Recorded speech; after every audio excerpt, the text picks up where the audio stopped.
I'm sorry? Your name? Heather Coggins. I'm Timothy's oldest niece.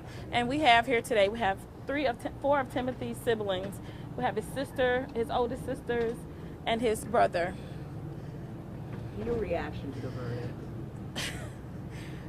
I'm so elated with joy.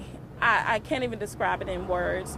We've waited for 34 years to even be here today. We never thought that we would be here. We thought Tim had been forgotten. My grandparents went to their grave with this murder being unsolved, the uncertainty of this murder being solved. They went to their grave with it. So I never thought that we would be here today, and to get a guilty verdict, we are elated.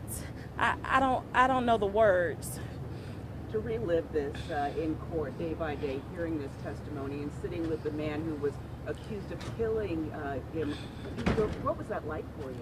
It was extremely painful for all of us. We didn't know the details surrounding our Uncle Tim's murder. To sit here in court and to go back to that night, go back to the people that saw him last, go back to have with our imagination to his last words, go back to the things that they did to him, how they, how he, it was crazy to even visualize what he went through. It was crazy to hear the details, and it's hard not to go there with him. It's hard to not be there with him in that dirt road crying. And I know he cried out. I know he wanted someone to help him, and no one was there to help him. 30-some years later, what do you say to the people who finally came forward and made this right for your family? Whatever it took for you to come 34 years later, we appreciate you. We could have had this justice 34 years ago. We could have been here 34 years ago. My Uncle Tim's death left an impact on our family, an everlasting impact on our family, and our family never repaired from that.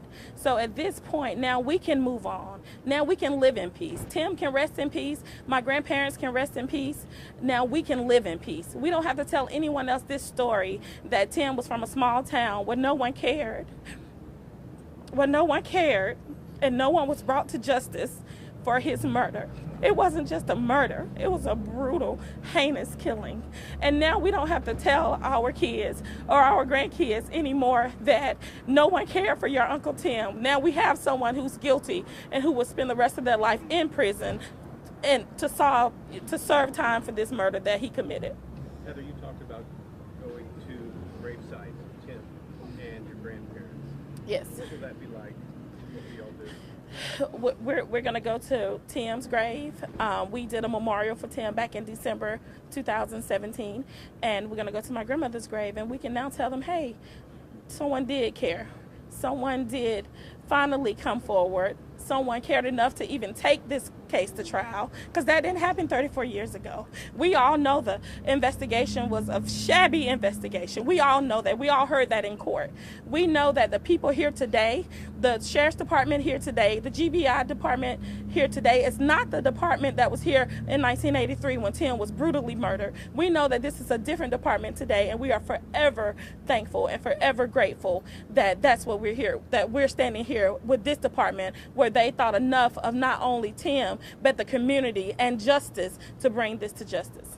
Do you have any reaction? Do you have any reaction? A lot of the witnesses in this case, we heard in the courtroom that they're criminals, that they did terrible things, they're just looking for a deal, but they kept speaking, and that was the case here. The truth will always be the truth, regardless of who tells the truth. If you are a criminal, you hang with criminals. So the truth is still the truth, regardless of who's giving it, whether they're in jail, whatever meth or whatever it was they were in jail for. The truth still stands by itself. So regardless of where it was coming from, it was still the truth. What are you thinking right now? You can call this justice today, but there's still Bill Moore, and he has a trial later this year. And what are your thoughts about? Are you going to be there every day through that trial as well? We will be there every day as well as for that trial. We are a strong family. We will stand in solidarity as we have done since October 13th when we found out this case was coming back to trial. We will stand there. We will be here. It may be more of us here, but justice, we will never get justice. Now we have someone who has a verdict, who's been found guilty, but justice will have to come to Tim, not necessarily us, because Tim was the one who was brutally killed. So justice will come to him. So yeah, we have some closure. We can move on. We know what happened now, but we'll be here again. We'll be here again in August. Real quick, when you talked with us last year, I remember listening to the interview again, and you just described Tim's mom, as terrible as it is, she was on her deathbed, she was screaming out about Tim and that no one had been convicted yet. And what do you think she'd be saying today? I think she's rejoicing. I think she's rejoicing. My grandmother has always been a very soft-spoken, classy woman, and that's where the class that we have come from, because that's all we know is class. That's all I know is class. And I know that my grandmother and my grandfather is rejoicing in heaven that we finally got someone.